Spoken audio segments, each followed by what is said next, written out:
Guys, and welcome back to my channel. My name is Tori and I love sewing. Today's video is going to be how to sew my latest pattern, and I've called it Trollop. And Trollop is a messenger style bag. It looks a little bit wonky. I'm not really sure why that's going on, but anyway. So it has a flap here. It is held down by a magnet.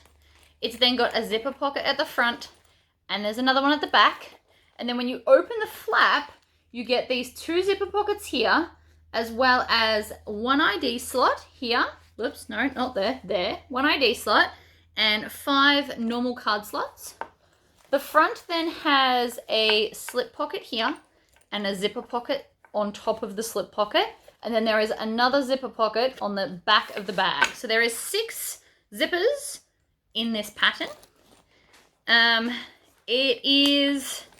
It's a nice compact size bag, I personally think. This would be a great alternative for people who don't really carry wallets, but still love a good organization. I have used on the side, instead of using D-rings and swivel clips, I have just used a square ring, but then that gave me the opportunity to use a zipper end to make it look even more fabulous. So if you would like to see how to make this bag, please stay tuned. So let's get started. I'm going to start with the strap.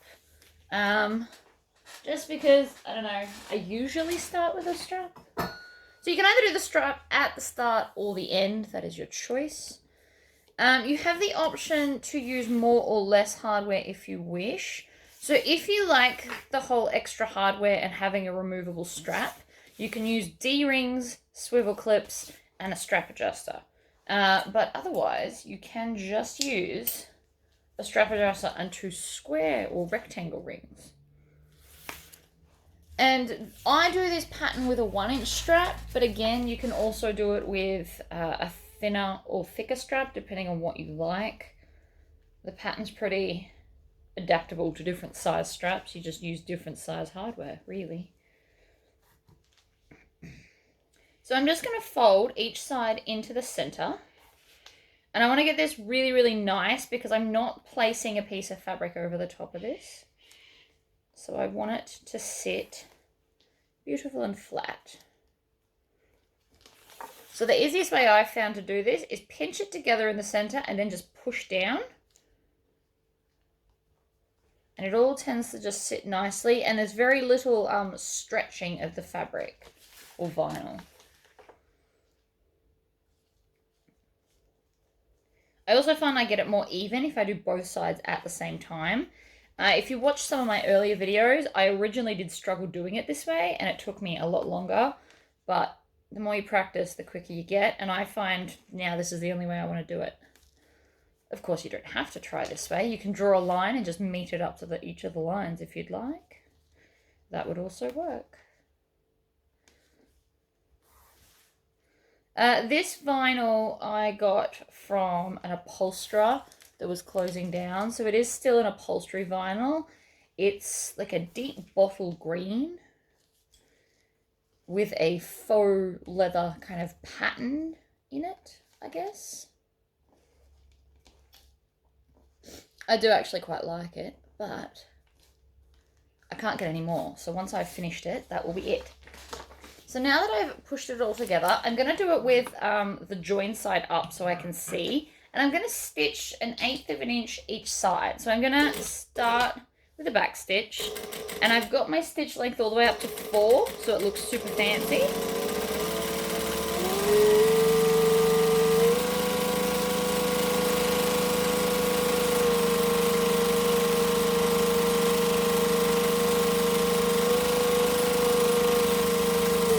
So I'm using my fingers as guides. You'll notice that they didn't move that entire time. So they are the guides that guide the fabric so that it doesn't move. So I'm kind of slotting it under my fingernails like that to hold it in place. And then it feeds directly in until you get a twist. That's never ideal. So try and keep it as straight as you can to begin with, and then you just kind of lock it in place. And I ran out of bobbin thread. Of course I did. This was not a full bobbin, obviously. But I do have another one here, so that's fine. I like to finish one bobbin before I start with another one. And the join's not such a big deal. I do like to have a continuous line, but it's not the end of the world if I don't. So I'm going to go back 3, I'm going to push my needle in and then go back 1 and then continue on.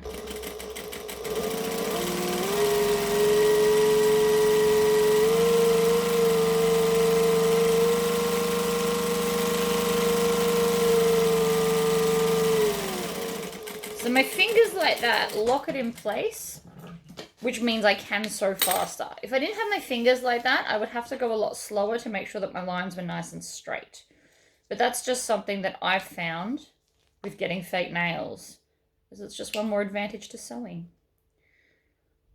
And if I'm totally honest, it's pretty much the only reason I get the fake nails, because I can't grow my own.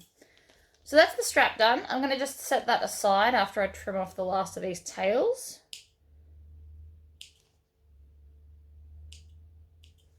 Like so. And then I'm going to start with the front flap. So I have embroidered this very cute lorikeet on 1/2 of the bottom front flap. So this is a 4x4 design. So for those that have an embroidery machine and only have a smaller hoop, this bag is actually perfect. So that's a 4x4 design, so it fits just inside with all the borders. So I'm going to put these right sides together and go back to a joining stitch. And I'm going to join them down the center. Now I've used a 1/2 inch seam allowance on all pieces in this bag, just to make it easier to remember. I could have done this particular seam with a 1/4 inch, but then you have to remember what seam to do where. Whereas I've just done a blanket, one size fits all. So now I'm going to press this open with my fingers. You can also make this out of fabric if you'd like. And I'm going to top stitch each side, holding that down. I am going to back stitch there just to lock it in. And then I'm going to go down that side and then up the other side. So this design I actually bought ages ago. I just searched the internet for parrot embroidery and the Lorikeet came up, which worked out really well to match the fabric. But I will attempt to find the link for you all in case you wanted one too. So now I've got the bottom flap part done. We are going to grab 2 of our small pocket pieces. So there's 2 size pockets in this. There's the Tory pocket and then there's 1/2 a Tory pocket because it just worked out that way. So we're going to take these, and on the back of one, I'm going to take a ruler and a pen, and I'm going to measure down like this. No, that didn't draw anything. Like that.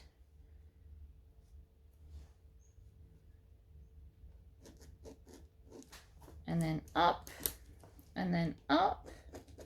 So I've got this kind of rectangle going on. Measurements for that are in the pattern. And then I'm just going to find the center of this section and clip it.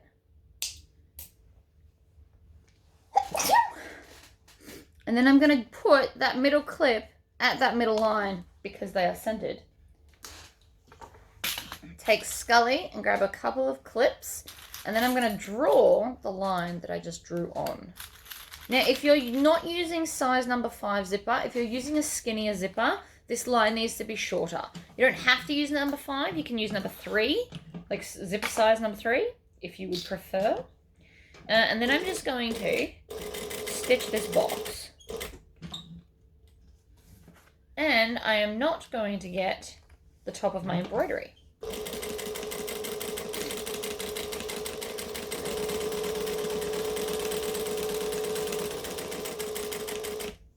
In the corner, needle down and pivot, up the end, back stitch, trim your tails. That whole sentence was just cliche a little bit. That's okay. So we should now have this, and you've stitched all the way through. We need some scissors, and I'm going to cut at a diagonal angle, pretending like I'm triangling out the corners. which I kind of am. I'm just diagonaling out the corners like that. And then I want to push this up. Now, if you haven't used vinyl, you can iron this flat, but I'm going to have to settle for a finger pressing and then pull it down like that, and then pull up these sides and press that back as well. Couple of things you can do here. You can put all the sides or all the clips along the side and kind of hold it in place for 5 minutes to help crease it. Or you can get a creasing tool. I use, this one's from the Vinyl Loft, but it's just like it's to help smooth down a vinyl, but usually not fabric vinyl, but it still works. It's also used, you can get them from Bunnings, or at least you used to be able to. And it's like scraping for, what's it called? Wallpaper. There we go. So I can just score that so it sits flat or flat enough. And then we're going to grab some zipper tape. And for this, part of me wants to use green, but part of me also wants to use yellow. You can use any zipper tape you want, really. Oh, actually, I'll use Super Rainbow. That's a better idea. So, you need to cut a piece that is the width of the whole pocket, because we're going to hide the edges in between so that we won't see them. When you cut it off, make sure that you use a lighter to kind of melt it a little bit. I think this one's dead. That's okay. I have a backup. It fell down earlier. So just going to do that. And I need another one of these. I actually need quite a few of these, if I'm being totally honest. So I may as well do it now while it's in front of me. You can also have this pre-done before the video.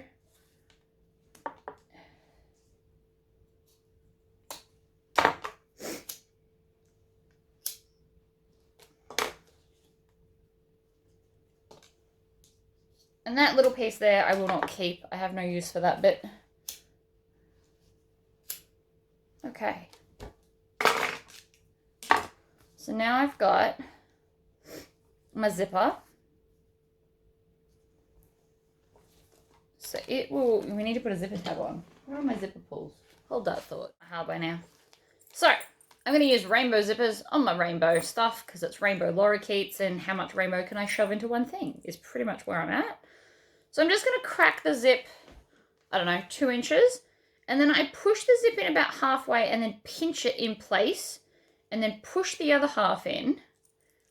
Wrap it around my finger like this. And if you jiggle it, it will get the zip on. That does take a bit of practice, so don't be upset if you can't get it right away. But that's the best way I have worked out how to do it.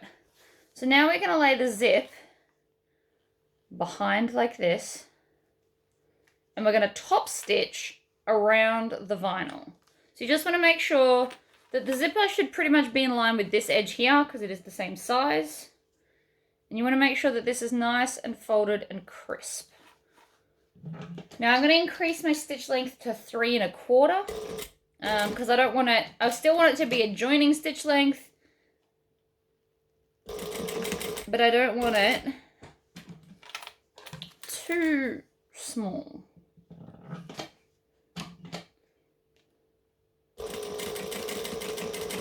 So I'm going slowly, I'm stitching 1/8 of an inch from the edge of the join.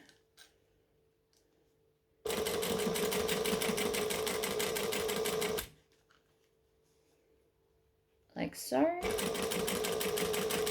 Then we're going to get to that corner, needle down and pivot up, same as always. I'm going to pull back that little piece of fabric there, up to the end and back stitch. And trim the tails. So I've now got my rainbow zipper in, and I've got the zipper closing to the left. So now I'm going to take this piece and match it up.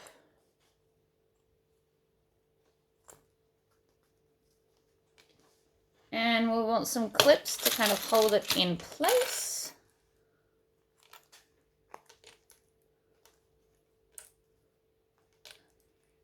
like so. And then we need our top piece, which is the top flap, which I have done in vinyl. That's top back. Here we go. So this is the front flap top. Again, you can do this in fabric. If you're going to do it in fabric, make sure you put a firm stabilizer on it. And then I'm just going to add this in. Now, because this is vinyl, it's non-directional. I don't have to think about that. But the bit that you clip here would be the bottom of the print if you've used fabric or vinyl with a print. So now I'm just going to stitch all the way along here, back to a joining stitch length. And I also want to make sure that I'm not going to stitch the zipper pull. Needle down, and I'm just going to zip it past, like that. And continue on.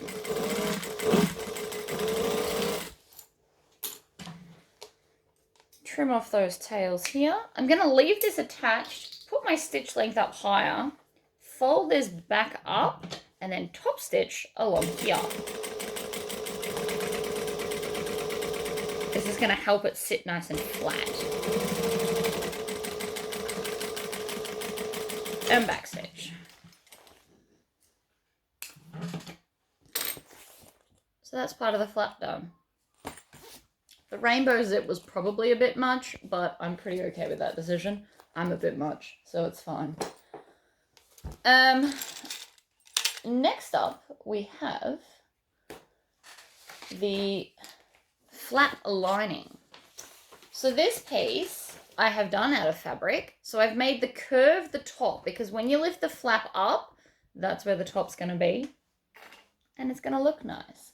So now we want to grab one of our Tory pockets, of which there are many. We are doing many Tory pockets today. So I'm going to fold this down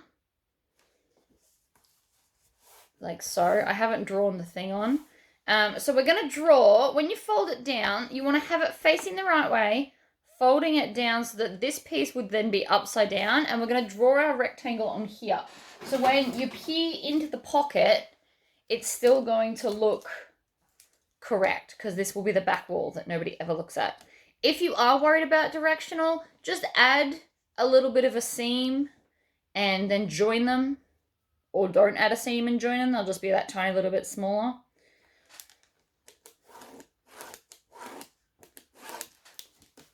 I'm not just using the green pen because it's my favorite. Most of the other colors are already empty, by the way, just if you were wondering.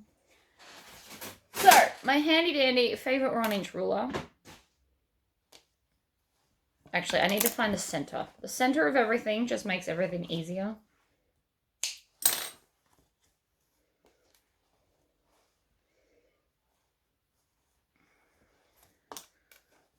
So I'm going to lay the ruler along the edge like this.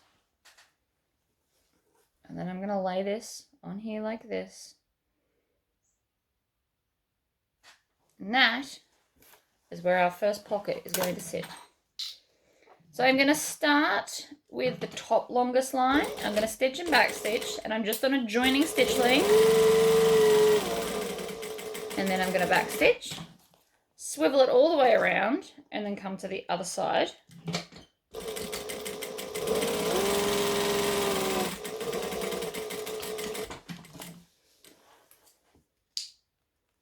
I also just realized I forgot to close the other zipper pocket. We're going to go back and do that.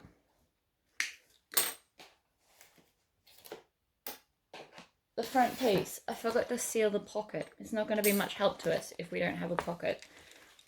So I'm just going to fold over the side and stitch it shut. Just occurred to me then that I forgot to seal it off. Now we're only leaving one pocket open to turn through, and I will be using the back piece for that.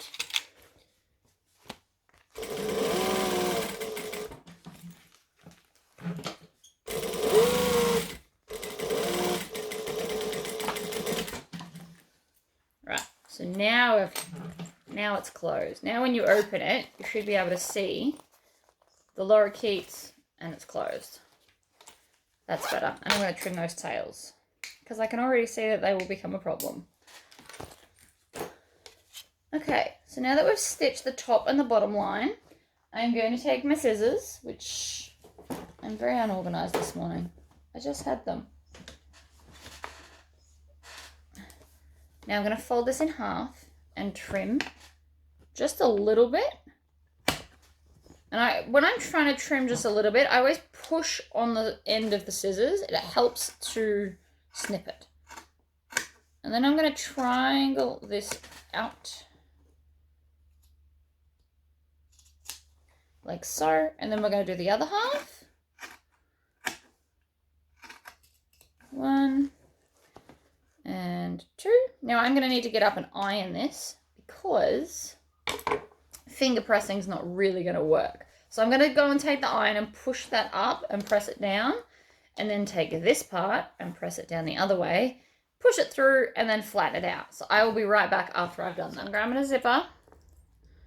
Now that that's all ironed, so it's sitting lovely and flat, I'm going to put the zipper on. I'm also going to make sure that my second zipper is going in the same pattern on my zip, because if it was backwards, it might look a little bit weird. So I want them both to go the same way on the flap. So if I put it on now, I don't have to think about it later. Like that. So now I'm just going to lay the zip down and put my pocket over the top, like so. And I've recently just started doing this. So whichever way the zipper closes, I start just in front of the zip, and then I'm going to top stitch all the way around.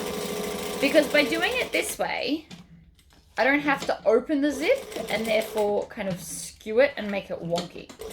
I can just, so once I get to here, needle down, and then I zip it up further so it can't fall off and it hasn't disturbed the flow of the zip.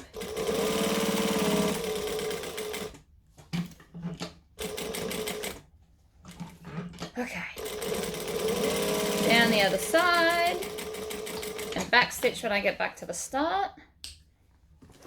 Trim off the tails, fold it down, and it should just fold directly onto itself. And so again, I'm going to stitch all the way around this pocket, because this is not the one we're leaving open either. It would be impossible to turn the bag through the flap the way that I build it. So we're not going to do it. We're just going to keep folding everything out of the way though.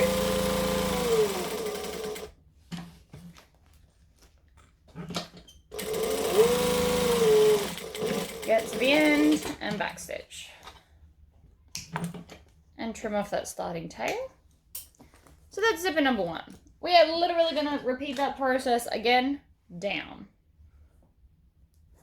So, but actually, the only other thing we're going to do is we're going to actually pull up this pocket and clip it out of the way so that we don't accidentally stitch it to anything. And hold it up like that for everything that we do.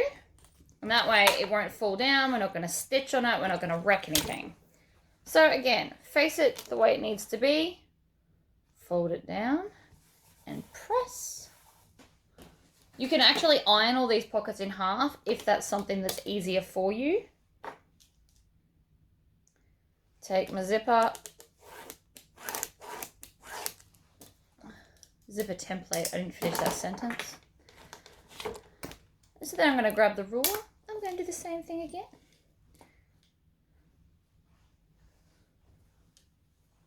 So I'm going to hold it where it actually needs to be, which would definitely help my cause. Like this, and then bring it up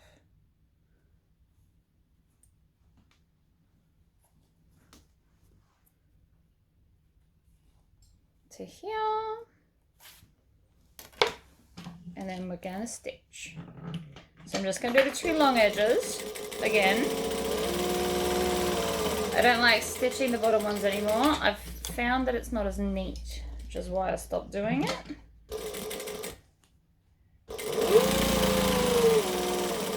And back stitch.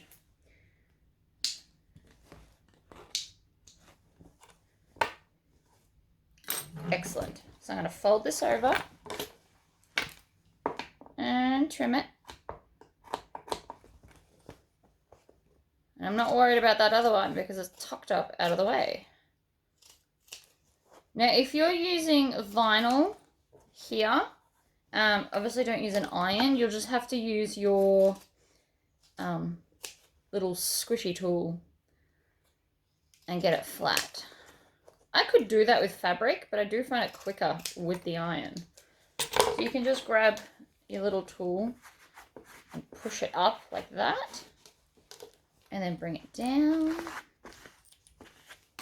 and then push it through the pocket. And I always put my thumbs in the side and kind of just pull them out like that. And then I'll roll this. Now this will be more tricky to roll with vinyl. So one suggestion I have is to put some double-sided tape right up against here, and it will help it to hold it down or up, depending on what half you're doing. I did use it with the pink all vinyl version I did of this bag, and it worked a treat. So double-sided tape if you're using vinyl, and this won't sit nicely. And then you can just, again, score it. And so with that, I didn't need my iron. So I'm going to take the same zipper pocket in the same direction. Now you can have them closing the other way if that's what you prefer. It's your bag, you do what you want. I've just personally found I like this way. So then again, we're going to start just this side of the zipper. Needle down, pivot, up, needle down, pivot,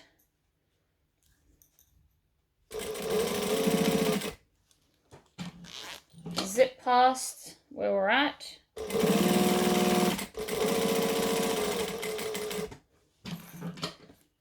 down, pivot around again, and back stitch when you get back to the start. Try and just do a small amount of back stitch so it's not as obvious. It does look a lot neater. So then again, we're going to fold the pocket down like this and stitch all the way around the edges.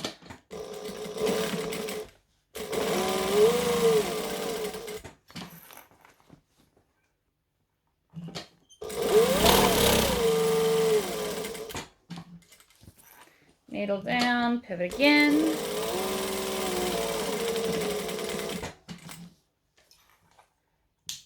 Trim off all the tails you see. And then I'm also going to pin this one up, because we still have more to add to this pocket. Now the beauty of this bag is you can just do one zip, you could do no zips, you could have a plain flap, but I'm putting everything on it because that's kind of the point for me, at least. So now we need our... This has to be cut out of vinyl or cork. This is one of the few pieces that must be done in a specific fabric. Everything else on the bag can be a bit more fluid in what you choose. So we need this, and we also need our clear vinyl window and our strap, or strip, not strap, strip of waterproof canvas. Now, if you don't have access to the thin waterproof canvas, like if you're in America, you can also use ribbon, or you can just use fabric without interfacing. You want to make sure that it's thin so that it's not going to bulk this out too much. So we want to try and get this as flat as possible. So you can either use ribbon or a thinner waterproof canvas. So the ones that I stock in America, yours are thicker, so it's probably not ideal. But they have said in America you can get some like weed mat stuff from a hardware shop, which is strong and thin. So we're going to do that. I'm just going to grab my tools and we'll be right back for the next step. I have got my hole punch. You can use any kind of hole punch. And I'm literally just going, I've clipped my paper stencil to the piece of vinyl so that I can just use it to place my holes.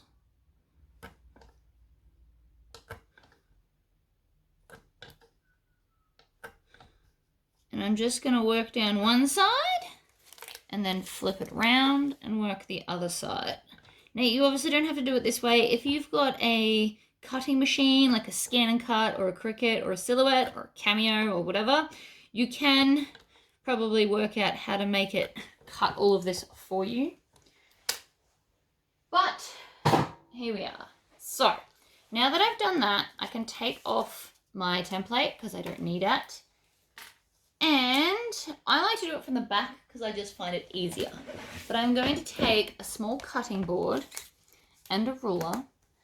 And you can either use a rotary cutter or a small cutting blade. So this one is my Kaisercraft blade.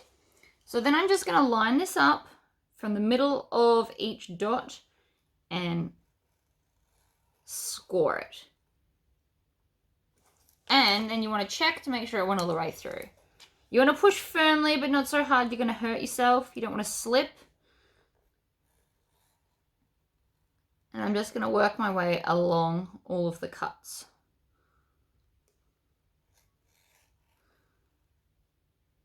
I do like the blade better than a large rotary cutter because you're more likely to cut past the dots. And if you've got to do a second pass, that's okay.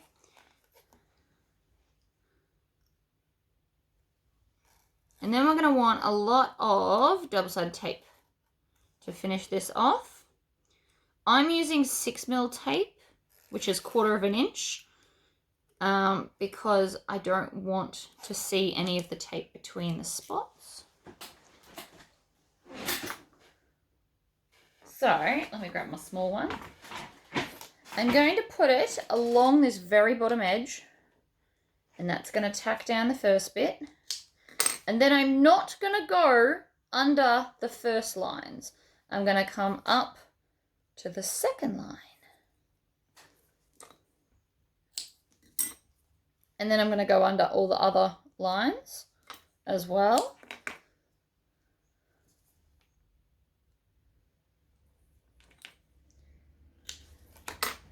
Like this.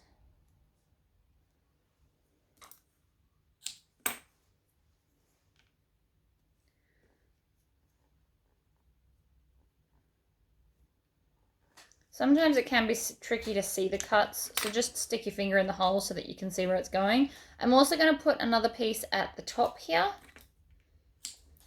And then I'm also going to put some at the sides here. Basically, everywhere needs double-sided tape, except here. So this is now what we've got. We've got a lot of double-sided tape. So, pull off the bottom 3.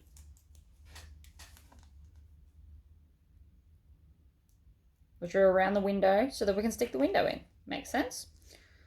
You can put some at the top along here for the window. I don't like to. I don't know why. I think I'm paranoid we're not going to be able to cover it all, and so it's going to wreck the sliding of the ID. But anyway, so now I'm going to take my clear plastic. Now you don't want to use the super soft one. If you shop at Spotlight for your clear plastic, you want the medium or the heavy. You do not want the super soft one. It won't work out for you, I promise. And so now I'm going to sit this just under the opening for the top one so that everything's going to slide in nicely. And then I'm going to stick it down like that. So this is quite thick, this one, but it also helps to prevent everything warping. Unless I stick it down warped, which I think I have.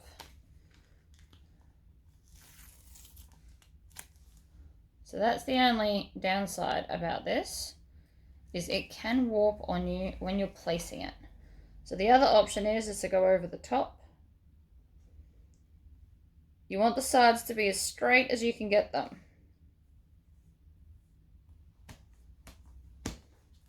That's better. So, now you can start wherever. I'm going to leave long tails so that there won't be a join on this. And I'm going to go all the way up to a 4 stitch length. And I'm not going to back stitch. I'm I'm going to pivot along the bottom, needle down, up the other side. You also notice I'm not going super fast with this.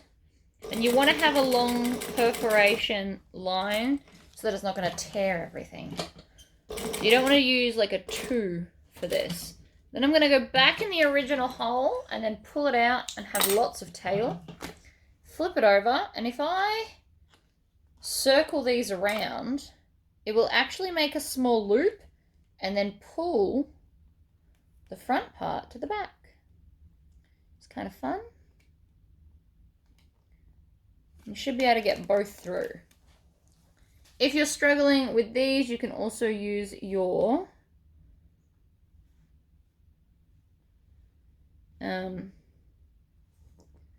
you can use your stiletto to pull it out. I can see it, I'm just trying to loop into it to pull it through, and that did not work.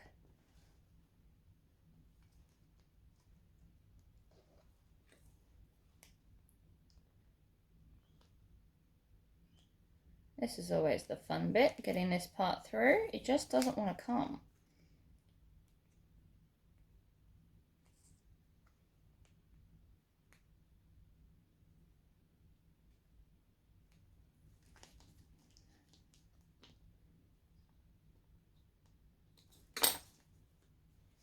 I'm going to pull all of that through, right.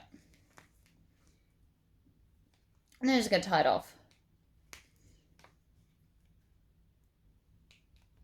Like so. I'm going to do 3 knots just to really make sure it's going to stay.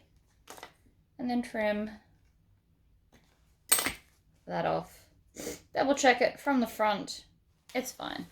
So now you can't see the joint. Onto our strip. Now mine's too long because I always cut it the full width of the fabric. So my full width of fabric is about 150. But that's okay. So now I need another piece of double-sided tape along this bottom edge, because the first one got used up by our clear window, which is fine. And then if you've got a right side and a wrong side to this, you want to put the right side face down, like so. So I'm just going to line it up and center it. This is my lightweight dark green. I know that sounds confusing, but just bear with me. So I'm going to stick that there. I'm not going to stitch it yet because when we stitch this down around the edge onto our flap, it will stitch that in place. So that is just there as a temporary hold. And so then whatever fabric you've used, you'll be able to see through this window. Now, we are not stitching to the first one. If we stitch along there like I do in my other patterns, you will close that. So when we're now going to go to the bottom piece of tape, which was at the second line, and pull that off. And bring this up, making sure it's nice and even, and then press it down. And so what I've done is I've now created the first pocket. So we're going to stitch at the second line.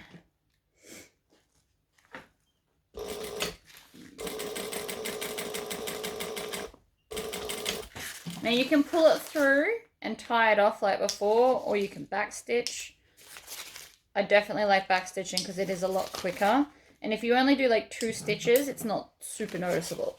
So now that's stitched down, I've got an official ID pocket, and then the next one's stitched down. So what I want to do, I'm going to take my ruler and I'm going to measure down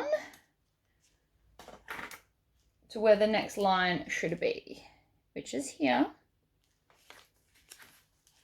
And you can draw a line. You can even use chalk pen if you want it to disappear. So if you've used a lightweight fabric, you can use a chalk marker so that you won't see through it. And then again, double-sided tape. So we're going to go just on the inside of the line, like that. Push it down, pick it back, and then we want to fold this right at that crease. And then down, And then we're going to pick off this next piece of tape. And so now we're just folding this to create all of our card slots. Right there, and you can score it. I'm going to use my ruler to make sure that that crease is really, really nice and crisp, because it's going to make it sit flatter. And then we can flip it over, and again, we're going to stitch, back stitch, and back stitch on both ends.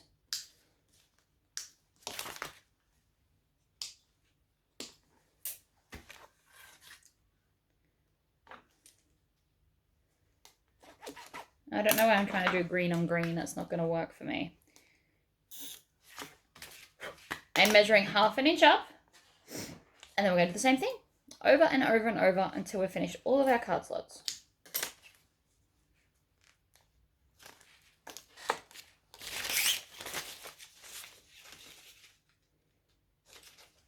Crease it there and then flatten it out that way. And it'll sit as flat as it can.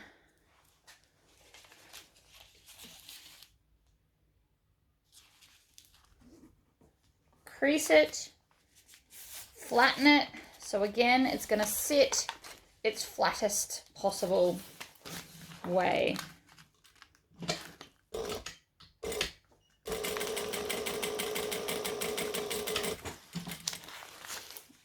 So we don't have too many to go, we're about halfway now. So we've got an ID slot, as well as we're going to have, I think, 5 or 6 card slots. So again, measure up, rule a line. This pattern will actually come with a template that you can put against this and then measure down. The process just been taking a little bit longer than I was hoping with it. But if it comes before I release this, because this has been pre-recorded, I will do another mini video on how to do just this piece, because this is the most complicated part of the bag, I think. So again, up, flatten, crease,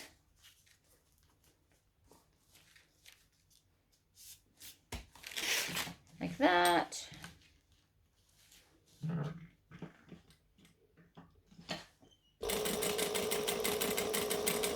And backstitch. I'm also loving this contrasting light and dark green. I did almost go with yellow thread just to be really loud, but I behaved myself. Next one.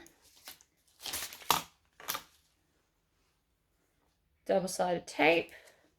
Your tape doesn't have to go all the way across. You just want it in at least the middle third. And then again, we're going to fold it. We're going to crease it. We're going to squish it. And then grab the next one. So this is the last one we're going to stitch. But we still need to do one more set of folds. We'll get to that in a minute. So this is the top line.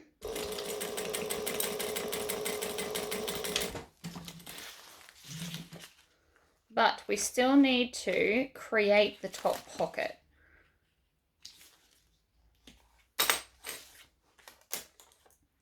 So along here, we go do the same thing again, but we just won't be stitching the last bit. We're just going to be taping it down.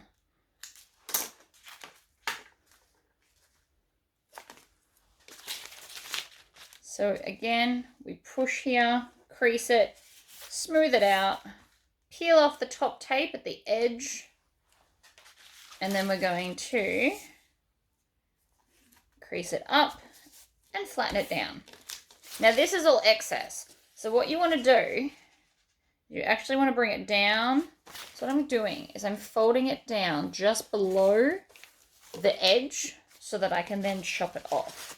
Because you don't want it to be right to the edge, then you'll see the raw edges when we stitch it. So it's like, I don't know, the tiniest bit down from the edge of the vinyl. So you can just see like the tiniest bit peeking, but when we top stitch around, it's still going to catch all of that. So that's not too bulky, really. And if I come back through with my squeegee, I can actually probably get it even flatter. Love it. Back to our flap, since that's what we were doing. And this is the top, because this is where all the things are. Don't worry that these aren't sitting flat. I'm also warping them a little bit. It's fine. So then we're going to get a ruler and we're going to put it there, like this. And now I just want to stitch all the way around the edge. So this should pretty much line up perfectly in the middle with all of those bits. And now I'm just going to top stitch around the edge of all the vinyl and move all of this out of my way because I'm getting messy again. You should always try to avoid being messy. And I just ran out of bobbin thread. So I am going to wind another one. Bobbin is done. So now I'm just going to go back to where we were. I'm going to put my needle in, go back one, and then continue stitching around the edge.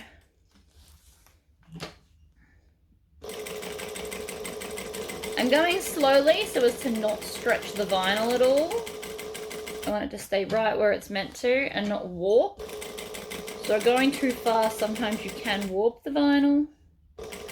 Or at least I found this machine does that to me sometimes.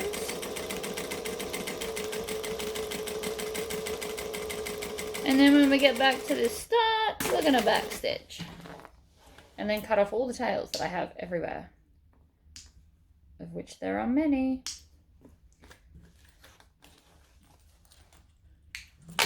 That one, that one. And then you can unclip these. And that is now your flap.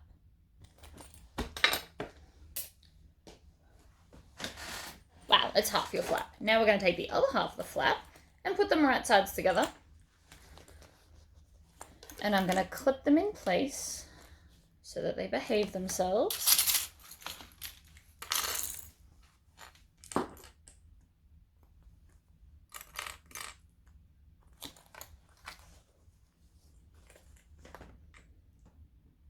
I'm going to make sure that my clips all face the right way. And I'm going to sew it with this side up so that I can better monitor what's going on. I don't want any of these to accidentally get caught in anything. That would be disastrous.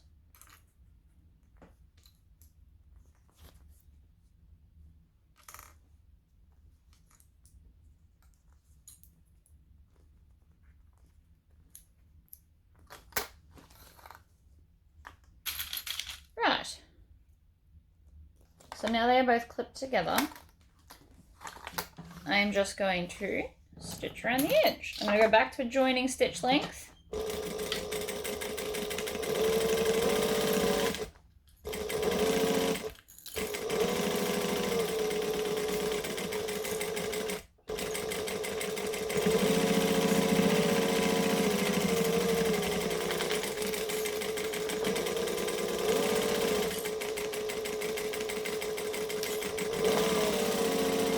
Backstitch there. I'm going to cut the bulk out of the corners with my pinking shears or zigzag scissors, just so that we get a nicer turn.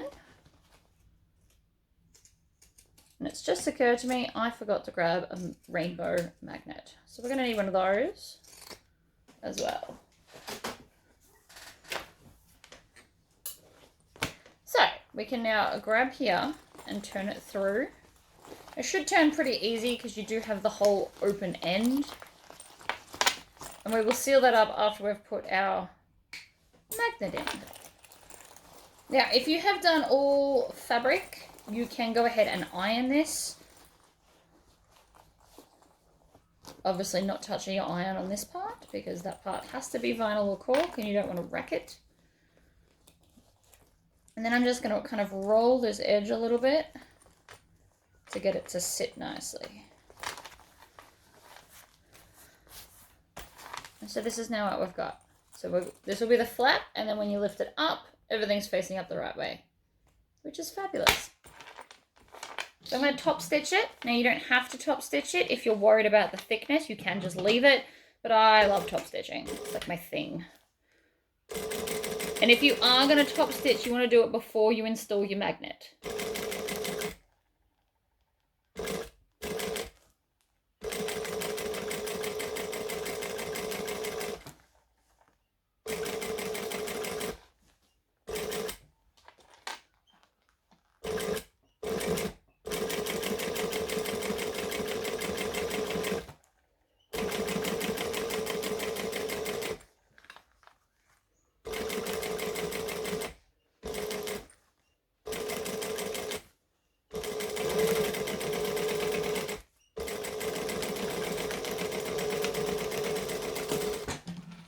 Done. Love it. So my top stitching was a little bit thicker down here because I've actually done this a 1/4 inch too high from what the pattern says. So please follow the pattern for that. But I've now got 2 pockets. Now I'm going to stick my hands in to help flatten them out like that. And then you can do them up or leave them open. It actually doesn't matter for the rest of the bag. They won't really be in the way. But we do now need to install a magnet right here. So I am just going to go ahead and grab that and I'll be right back. Alrighty, so I've grabbed my magnet and I've separated the 2 halves. This is the male because it sticks out and this is the female because it goes in. So I'm going to install the female side on the main flap because this is like the bulk of the bag and you always put the thicker part on the bulk. So I'm going to need a craft knife and a marking something. I don't know if this is actually going to mark well, but basically the middle hole is the center. So this middle hole should be along that middle seam. That's how that works. So I'm just going to draw it like that. Then I'm going to stick my hand inside here to make sure that nothing is in the way. Which, oh, I see what I've done there. Because I've got that tacked into there, I actually have to go around it. So this is about to get a little bit more tricky than it needed to be, but that's okay. I'm just going to cut the vinyl. 1 and 2. So I'm just reaching around that pocket on the inside. And then I'm going to push the magnet in and then grab the gasket and install it.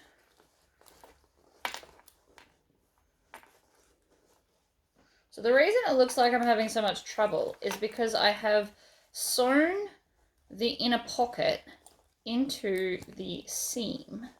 So now I'm trying to reach around the pocket. In fact, I'll show you. Just turn it back inside out.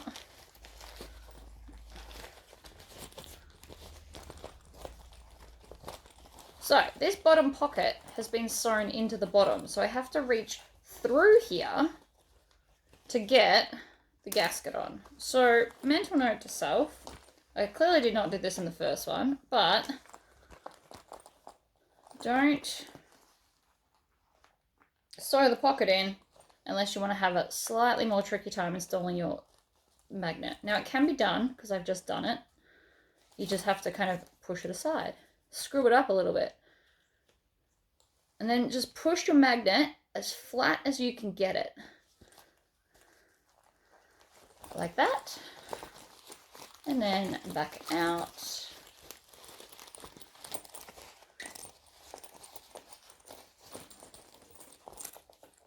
And voila, one magnet.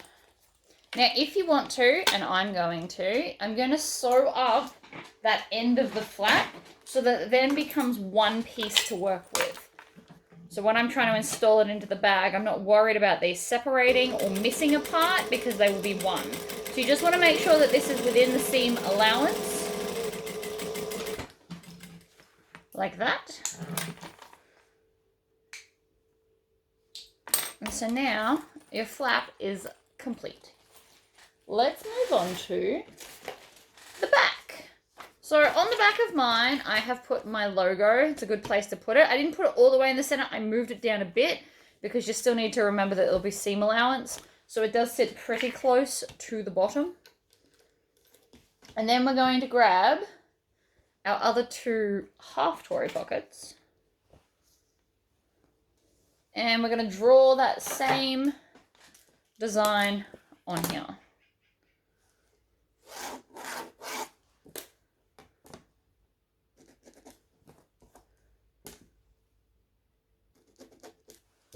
Now you can bring this in further if you want a smaller opening in your pocket. That is another thing you can do if you want to.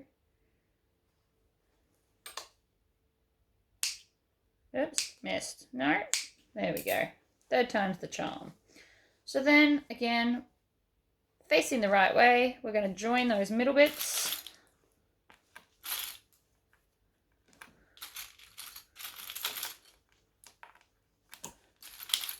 I'm going to do the same thing again. So, joining stitch length. Also, this is the pocket we're going to leave open, by the way. Or you can leave the inside one open, actually. It probably doesn't really matter. Now that I think about it, I might leave the inside one open. But that's your choice. So you just have to pick one pocket to leave the bottom open. So it can either be this one, or it can be the inner back wall pocket. Each to your own. You pick. So again, I'm going to cut these at a diagonal. It doesn't really matter what the diagonal is, so long as it's not like a minimal one. You want like a decent chunk because it helps you to bend that back. So again, grab my little scraper. Like that. And then bend it over. And do the same thing again. Now, different vinyls will be differently hard or easy to score. Some of them will just bounce back and annoy you, and some of them you can score it once and it's forever creased. So it just depends on what type of vinyl you're using. This one being a little bit softer doesn't tend to crease as well. So what I've done is I've put clips in the problem areas, and you can actually just leave that to sit if you want to. If you did all of these pockets first, let them sit and then move on to the other parts, it would be lovely and done by the time you came back. So we're going to do another zip. Lots of zips in this bag. This is like the organizational bag for the, person that doesn't like big bags. All right. That's probably long enough for that. You don't need to leave it there forever. Just a chunk of time is fine. So I'm going to line that up like so, and then we're going to stitch. So now I go back to my 3 1/4 stitch length so that it matches up with the back one. You can just do the same decorative stitch length for everything. You don't have to do all these different sizes. And half the people wouldn't know if you did different ones anyway. If they don't sew, they wouldn't notice. So it's up to you what you want to do. It's your bag.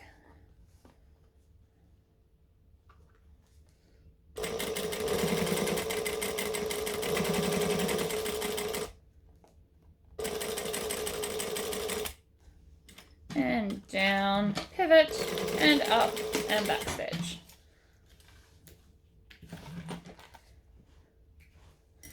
Then again, we're going to take this one and line it up with the other one.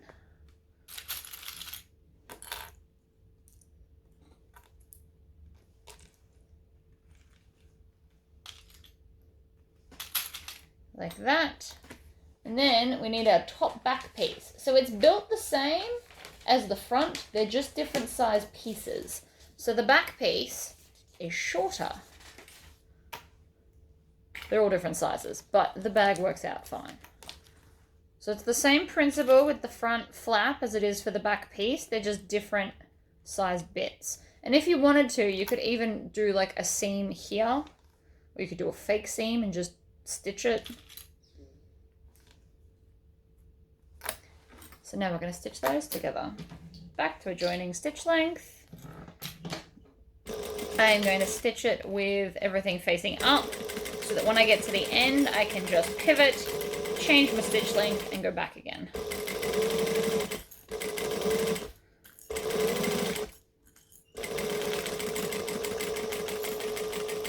Back stitch just to lock it in. Needle up, pivot, and then top stitch this down.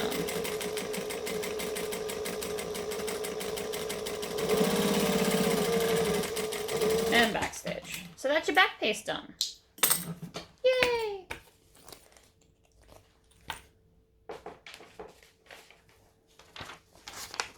Next up, we're going to take our lining pieces, and you need 3 of these. And I know that sounds crazy, but you just have to bear with me on that.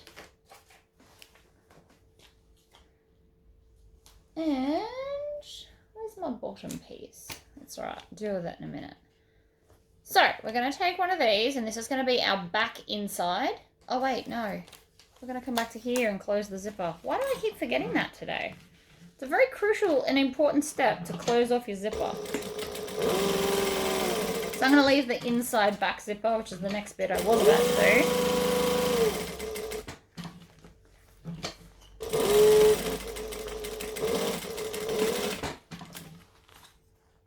Right, now it's done.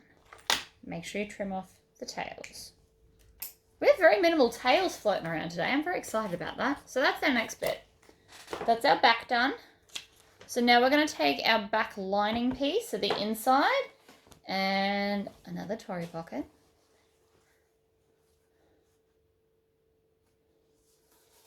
Even though there are a lot of pockets, there's only 2 styles of doing all the pockets in this bag. So don't be too intimidated by the fact that there is 6 pockets in it, because I promise it'll be worth it. Okay, so again, with my pen, everything's falling on the ground today. Really not sure why that is. Right, may as well draw on the other one while I'm here.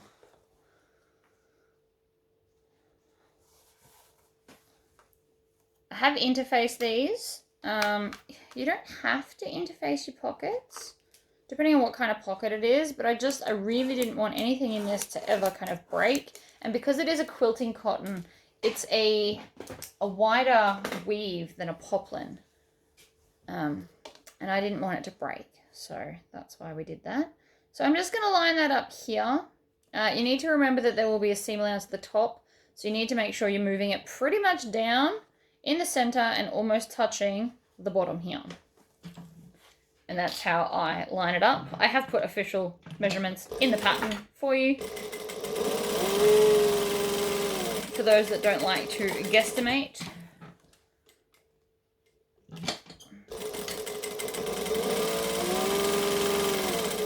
And then we're going to back stitch there as well.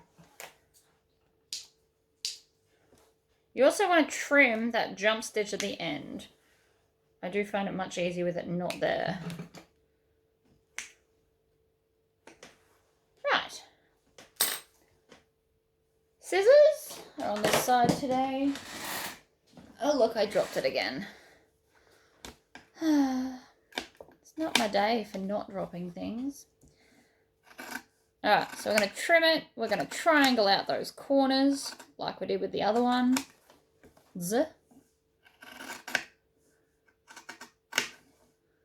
And then there. And then I'm going to use my squidgy so I don't have to stand up and go to the iron. Squidgy that down.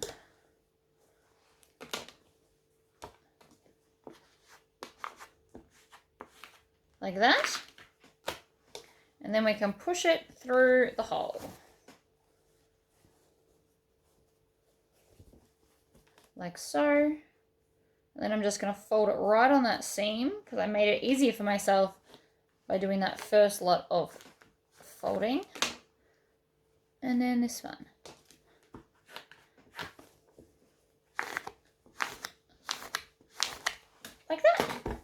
Voila. Okay, we need some more zippers. So I've got some more zipper tape. I'm going to need 2 more, so I might as well just cut them now. 1 and 2.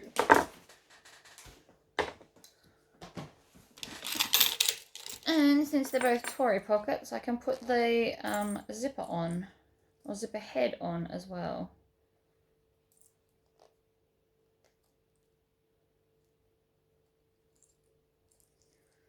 Now, if you don't like any of the zippers on here, if you've decided that's way too many, at any point you can just not put them on. It doesn't matter.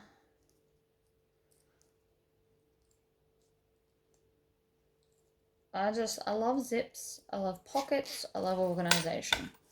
So that's why I'm doing it. All right, grab one of your zips, lay it down underneath. Again, I always have them closing to the left. So I'm then going to line this up and I'm going to start this side of the zipper pull. Needle down and pivot. Up we go.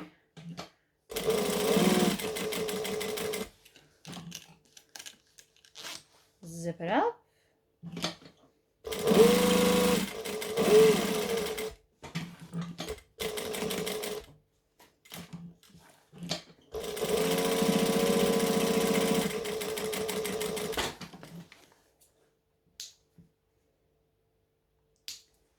Trim off those tails. Now this is the one we're going to leave open. So, I'm going to fold it down and then I'm just going to stitch the 2 sides.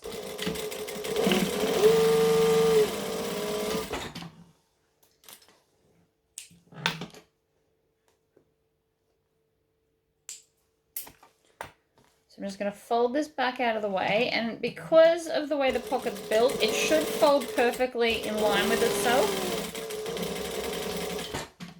Back stitch. But we are leaving that end open, and I am also going to right now open the zip, make a conscious effort so that I can stick my hand through it. And if you need to physically do that to yourself to remind you, that's okay, because I do it on and off camera. I'll be right back. Let's get back to it. It's been a few hours for me. I had some stuff that came up. But we are going to take the exterior piece. So this piece is the same as the back. And the lining piece. And I sew them together. Shocker, right? Hello, puppy.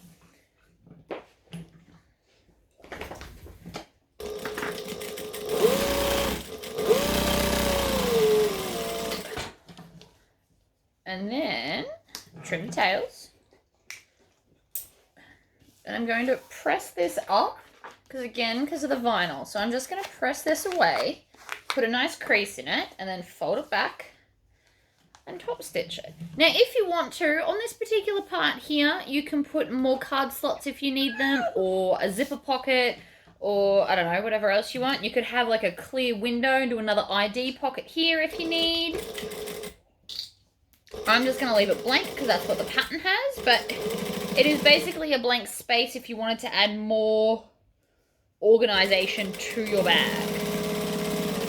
So yeah, ID pocket, more card slots, or a zipper pocket would all work. I probably wouldn't put another slip pocket. We're probably getting too far into that.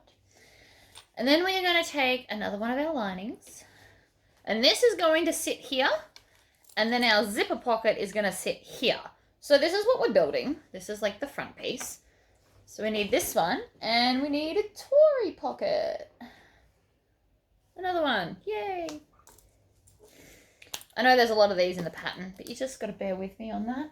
So we need to get a ruler and measure it down, because you need to remember that there will be top stitching and other stuff here. So you need to make sure that there's going to be enough room to be able to stitch it together.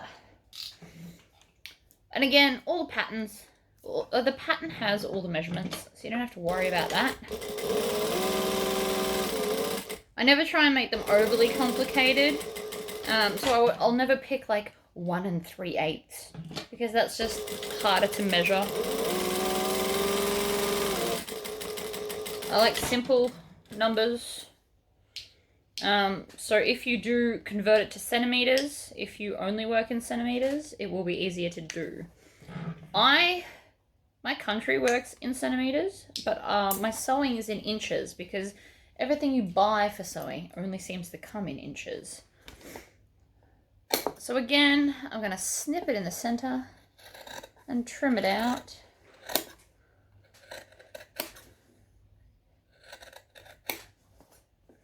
And then same at the other end, triangling out your corners.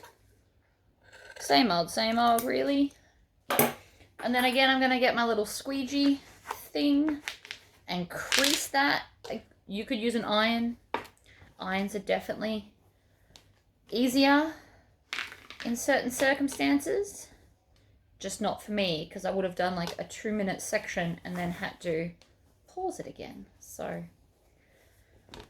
this does work. It just potentially takes a little bit longer than if you were to use your iron.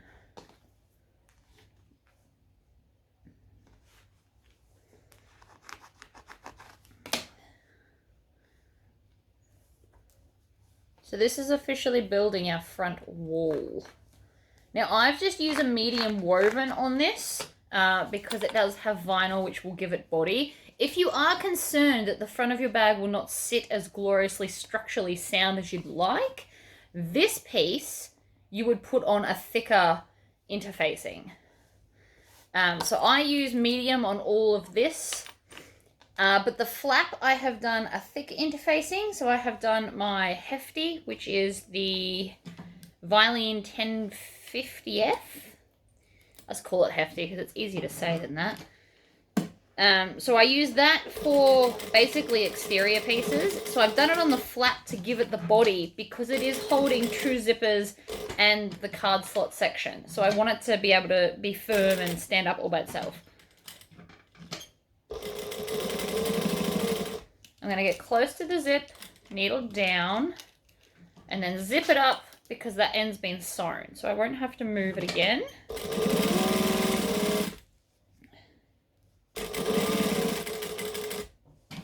And then needle down and pivot.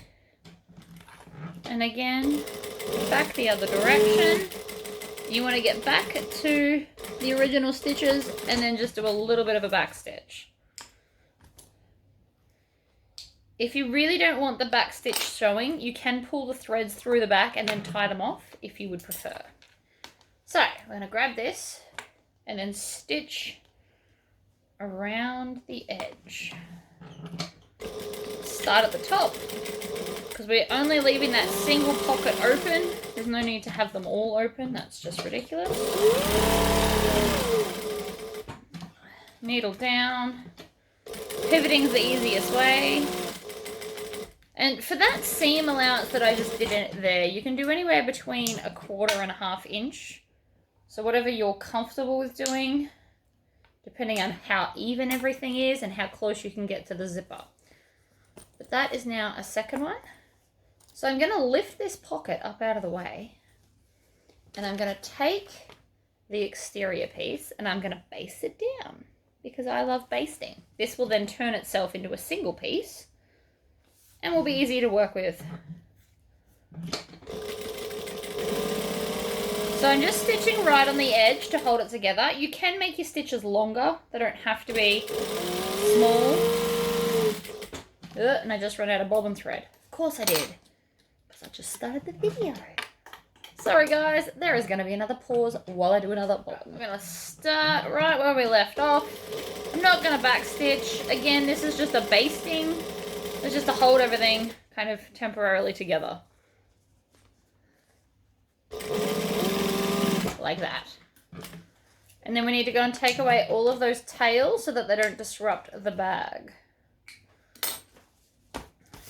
So that is now our front bit. So you've got your pocket just above your slip pocket, or your zipper pocket above your slip pocket. That is not what I'm after. I'm after this one. So this one is our magnetic snap connector. So what I want to do is I want to fold it in half like this to find the center. And then I'm going to take the gasket and place it close to the top, but not so close that I'm going to accidentally stitch over stuff.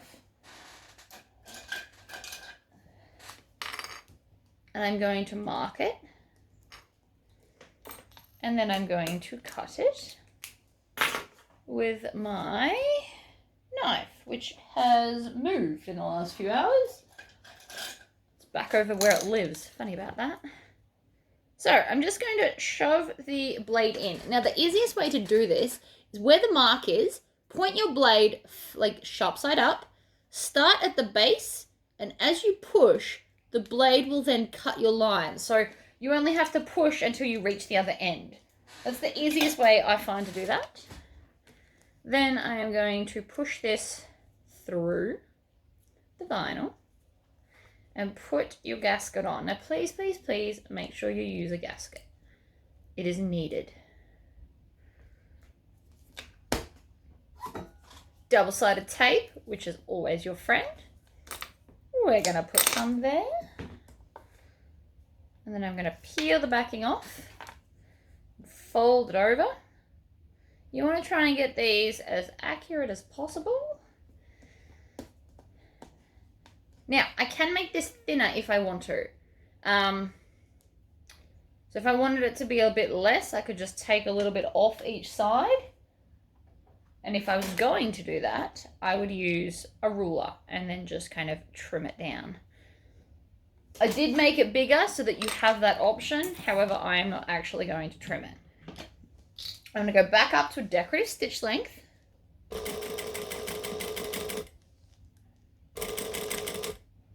If you are trimming it closer to the magnet, you are going to have to stitch it from the other way because of how it lifts up. Also, by leaving it this size, if you so wanted, you could do like a really small embroidery on there. That would look amazing. Just food for thought. So, I'm going to find the center of this, because we always need the center of everything. And then I'm going to trim it. And then I'm going to place this in the center and base it down. Like so. And so that is now another outside piece done. So we've got front and back. Now we need to make the gusset part. So you will need your base, which you could also put, if you really wanted to, you could put bag feet on here. I don't put bag feet on really small bags, but that's just my personal preference. You can obviously ignore that and do it however you like. We're also going to need the side gusset pieces. So I have here 2 fabric and 2 vinyl. So we're going to build both of these at the same time because it's the same process. It's pretty easy, and then I get to chain stitch it. So we're going to take one and put it here. Back to a joining stitch length. And there's one. And so I'm now just going to do the same thing with the birds. So birds, and then I want the birds to stand up at the side, which is why I've cut it like that. And stick the next one under. Back stitch, stitch along, back stitch, cut this one off, and then grab your other one and put it on the other side. Like that. And I want to do the same to this one as well. So we want this to stand up straight. So we're going to put this one here. Now, depending on your pattern will be dependent on how you'd like to do that. You can do it however way you want. So I'm going to open this out and flatten it. Again, little squeegee. You can also get leather rollers, which would do a very similar thing to this. But the more moving parts something has, the easier it is to break, I have personally found. So I've gone up to a decorative stitch length, and I'm just going to stitch each side of this to stitch it down. Out of my way. Really? I'm also going to trim this one off. I am not going to top stitch the lining. You can if you want to. I just don't think it's necessary for the pretty aesthetic that I'm going for. One side. Then I'm going to trim that to make the other side easier.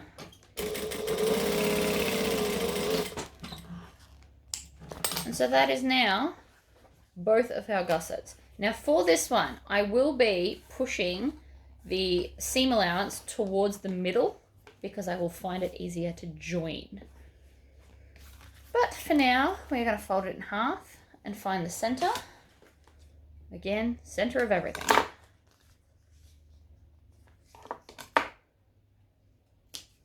We're going to do this one as well while I'm clipping. So here. And here. And so then I've got the center of this one. I need the center of the back, which I've already done because of my logo. We are also going to need the center of the last lining piece, which you'll notice nothing is on it. You could put a slip pocket in here. Again, it's a blank canvas for you to add your own personal touch if you require more pockets. Although I feel like I've probably nailed the pocket situation for my personal preference anyway. So, everything's now got its center. So now all we have to do is join it. So I want, and this is something to think about, which is why I'm going to do it right now. This is how I want the bag to sit when I'm opening it from the front. So this top edge is where is going to be the back, which is where I want my zipper pocket. So this is just something to think about. And I want the back, so of the bag, I want the other wall to be the plain one because I'm less likely to be using those parts. And I really, really, really do not want to get this pocket. So I'm going to fold it in half and make it like a funky triangle and clip it down so that I don't accidentally sew it into the seam because we just don't want that. This is the pocket that I have decided to leave open so that I can turn my bag through. So I'm going to do along the bottom edge and then I'm going to come straight to here and then I'm going to push this as a 3D object and hold it as such like that and then add some more clips. Now it will buckle and look a little bit wavy close to the edge of the fabric and that is okay. We just don't want it to be wavy right where we're going to sew. We want that part to be nice and smooth.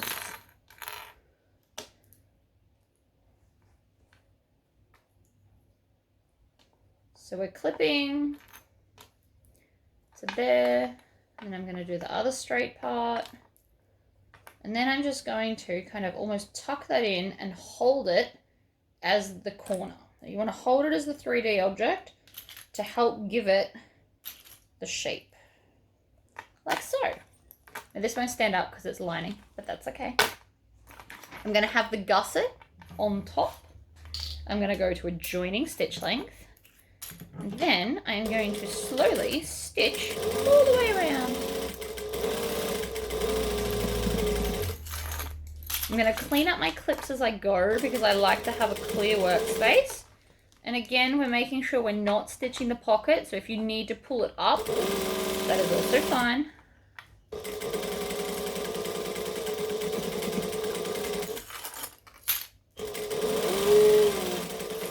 And back stitch at the end. Then I can take that clip off and trim the tails. And we now have 1/2. Now before I go cutting anything, I want to have a look in here and make sure all my corners look lovely, which they do. And then we'll move on to the next one. So again, right sides together, clips facing the gusset.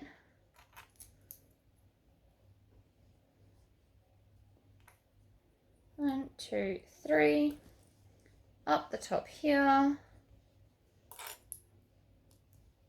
3 is always a good amount of clips before you move to a different section. By the way, I have found that 3 is quite sturdy.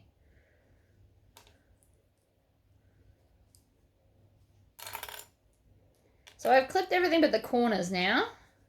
because that's the fabric, and I know it doesn't look like it, but that's the fabric that will fit in there, because when I hold it as a curve, suddenly it all fits. You also want to make sure that your seam allowance is going the same direction so that it won't buckle within the bag, because that would also not be great. So we're going to kind of hold it and then push it. You can even hold your thumbs like a corner and kind of just hold it against the fabric and push it in. And you might find that that works for you as well.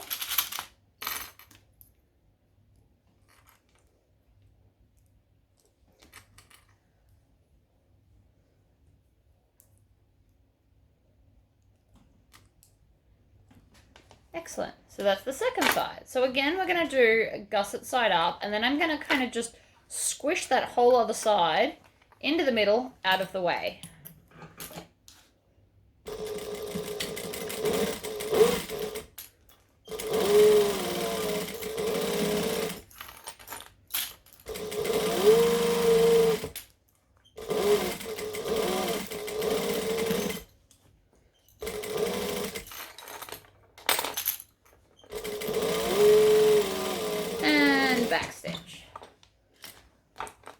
Again, we're going to check inside and make sure that we're happy with our corners. And now I'm going to grab my zigzag scissors again and start trimming those curves so that they sit nicer inside the bag.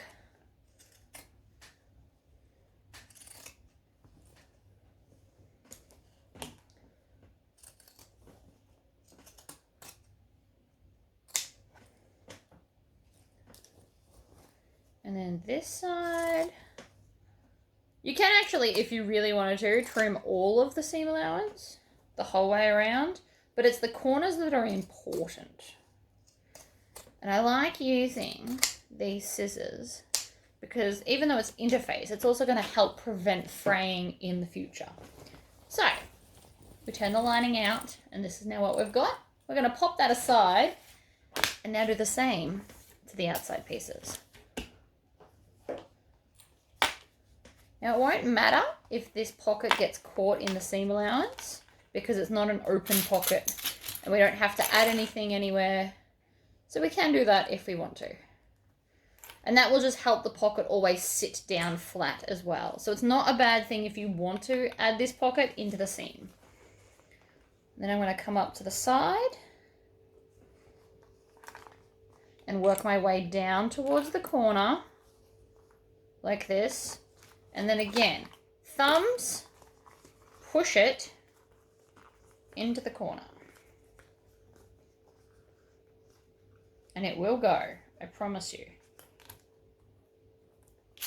You just have to maneuver it. And depending on what fabric you've used will be dependent on how maneuverable it wants to be.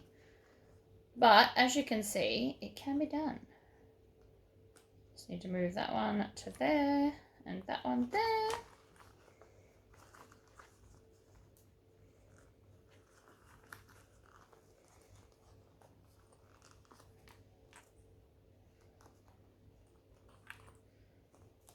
Like so, and then we're going to do the other side.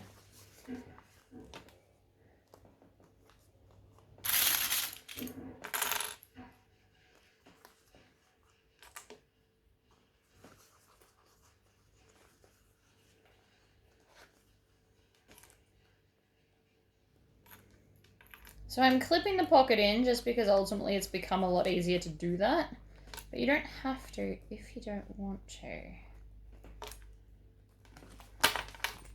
Done. So again, we're going to start here.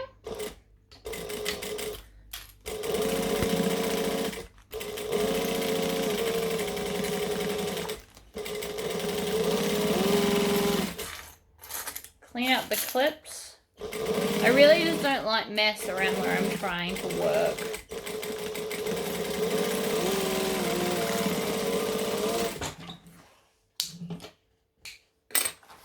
And then we're going to check the corners to see how it's lovely and curved.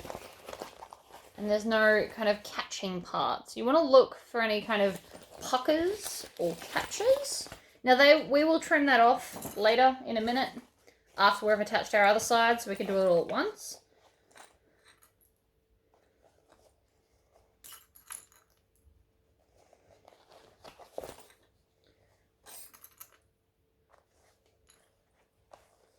I'm just going to keep going around,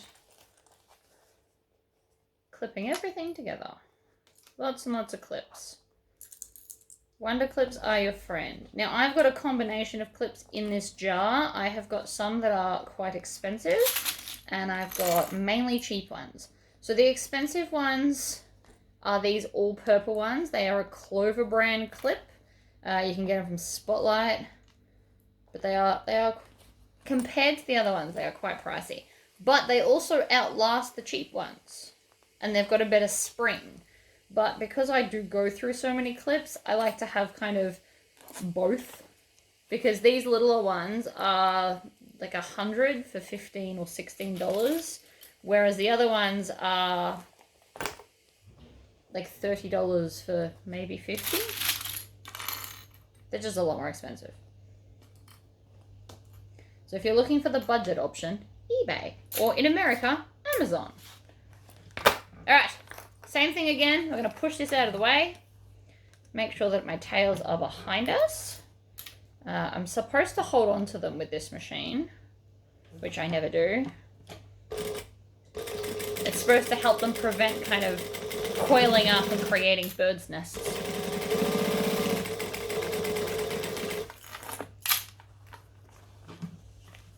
Did that just create a pucker? I did. I saw that happen. So, see, I've just created like a little pucker. I don't want that there.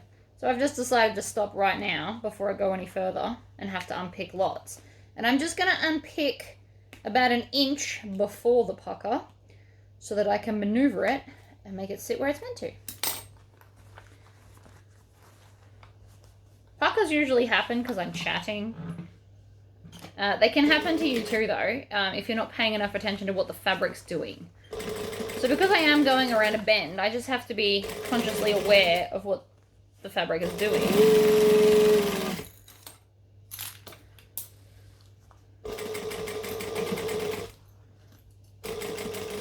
And it doesn't matter if puckers are either side of the stitching, because like this happens, you just don't want it right under your needle. Because that's when you see it.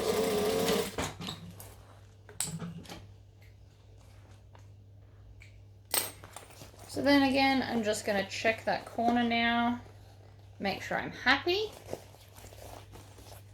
And I'm going to grab my Class A scissors, which are what I use for cutting bulk and vinyl, and just cut off the bulk at the corners. I want this to sit as beautifully as it can. I'm still leaving about 1/4 of an inch there, so I'm cutting away about 50%, but it's just going to help with the bag sitting nicer. I also nearly just cut my finger then. I'm not sure if you saw that. Okay. So this is what we've got. Final construction. Yay! So we're going to take our flap and we're going to put the outside against the back pocket section. So I'm actually going to fold this up so that it goes in nicely. And I'm going to clip it along the back wall. So when looking into it, you want to be able to see all the pockets and the card slots and stuff, because you want outside edge to outside edge. Then I'm going to take my inner piece that I've done, and on the same edge where the flap is also going to be the zipper end. And shove that in as well. Now, if you're on a domestic, little tip, where all this seam allowance is, cut it off as well. It's going to create less bulk when we stitch around and do our final top stitch, making it easier for your machine to cope with it. So just chop all that off. Obviously not necessarily neatly, because that definitely was not what I would call neatly. But depending on what you've made it out of, this bag can be made on a domestic, and I should probably really do a video for you guys. But you just want to cut out any bulk where possible. So you could also cut off the bulk on the lining as well, because every little bit's going to help. If your domestic is not like a heavy duty domestic, because a lot of them don't love vinyl. I'm not even gonna lie. If you made this out of all fabric, you could definitely 100% do it on your domestic machine in the cupboard. But sometimes with vinyl, your domestic's just not really designed for it.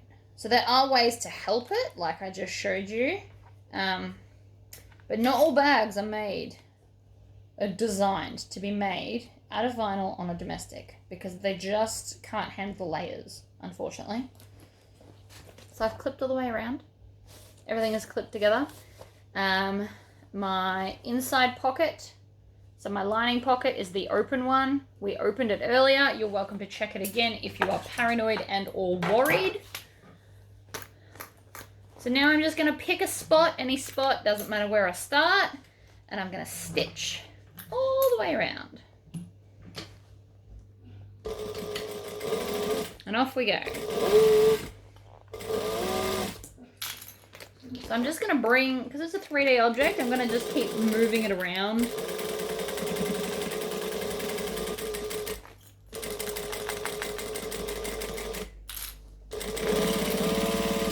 Now this side is where the flap is, because you heard it get, I don't want to say stabbier, but stabbier. It has more issues going through the thicker part. I know this is not really a good angle to see what I'm doing,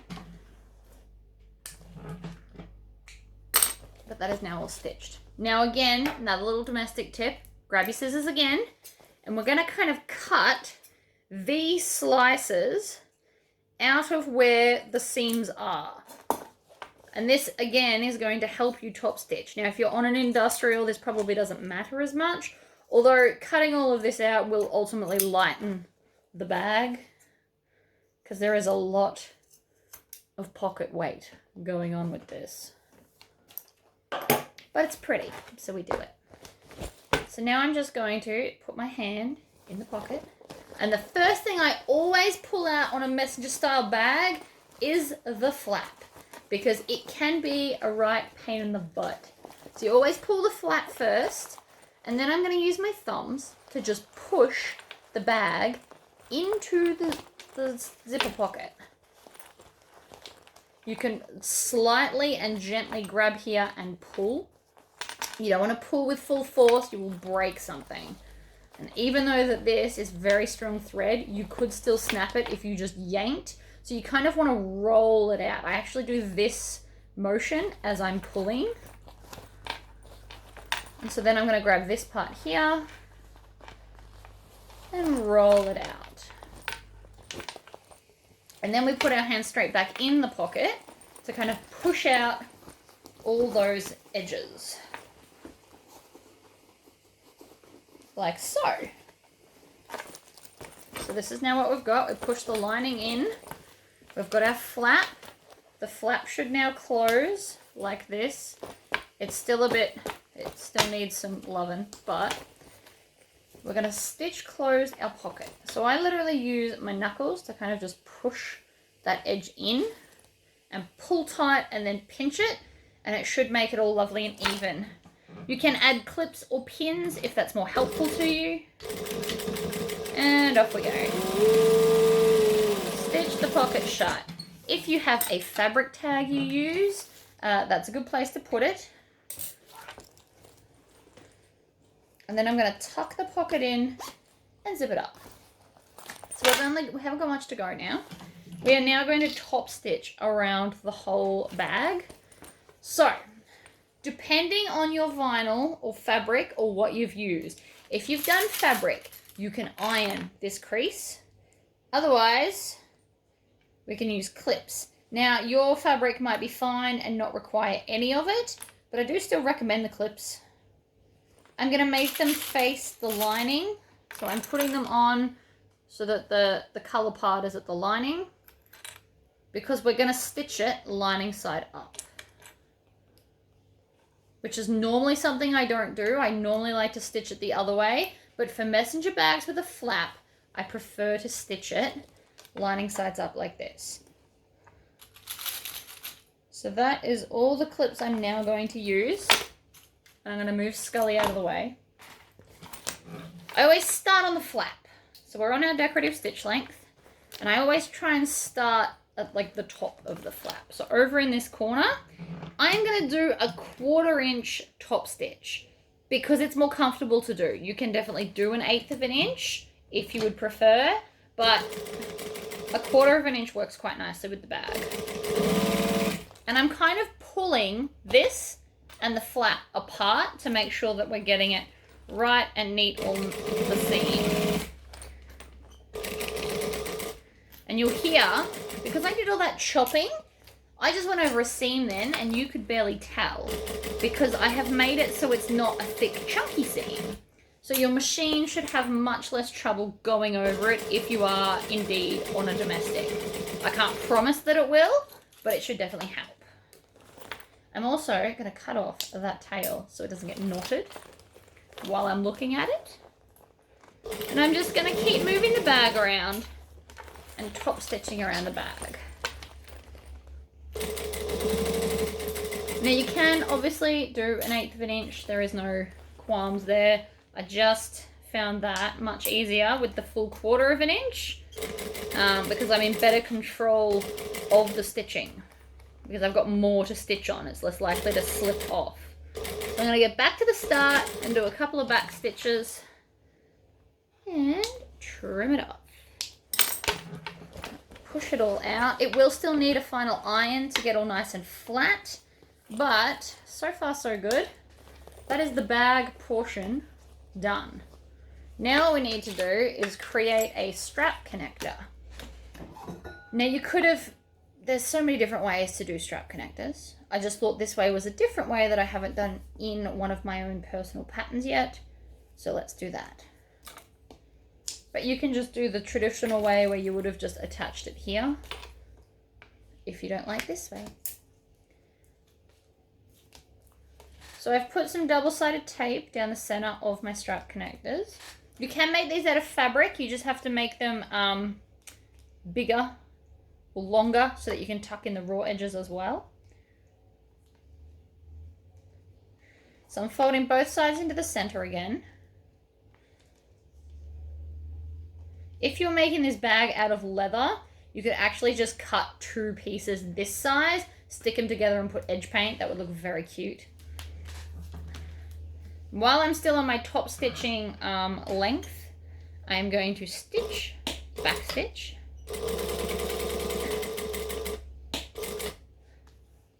Now, if you want to, actually, you can go all the way around. You don't have to.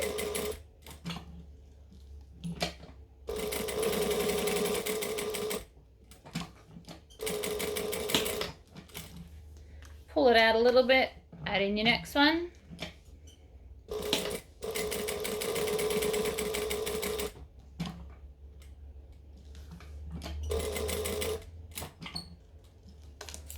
Trim off that bit and this bit.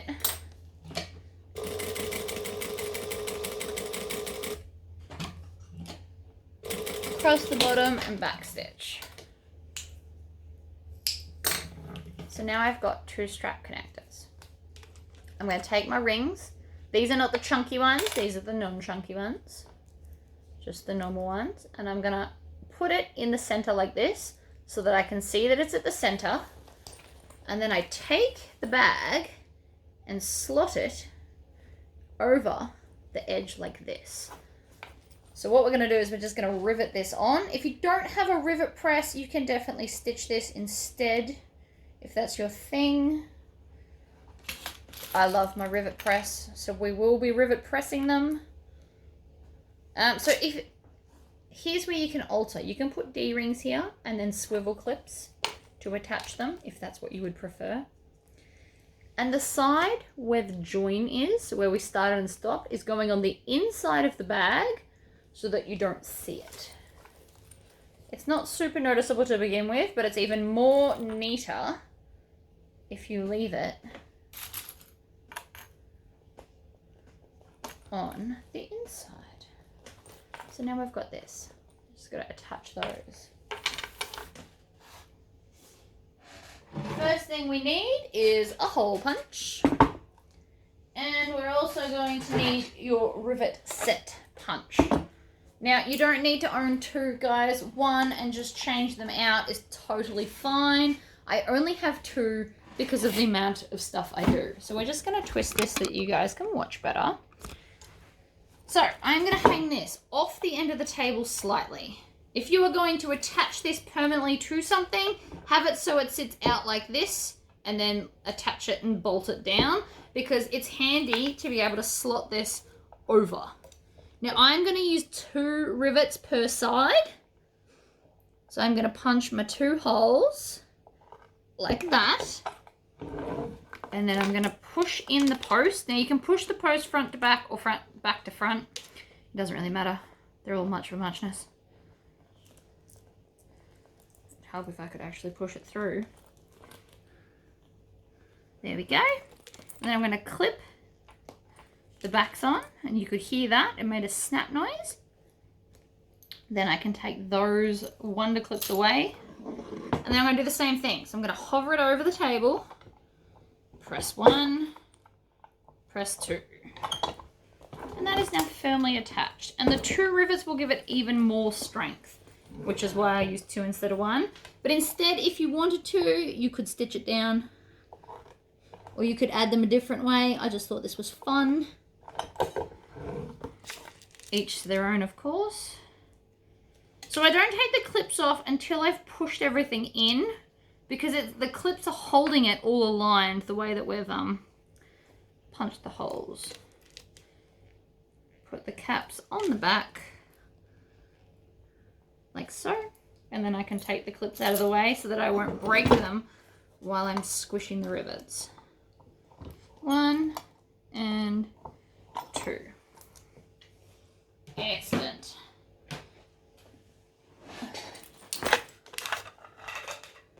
Last bit, attaching our strap.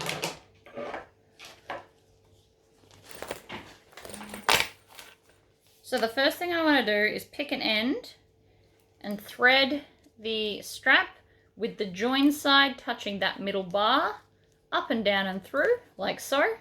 And then I'm going to stitch this down. So this is the way that you would stitch these if you were going to stitch. Otherwise, you could also, again, just add some rivets. Both would be adorable. But I'm just showing you the 2 different ways in one video. So we're going to needle down. I'm going to go on the diagonal and I'm going to make like a crisscross. Then we're going to go back, needle down, and then back up to where we started, and back stitch.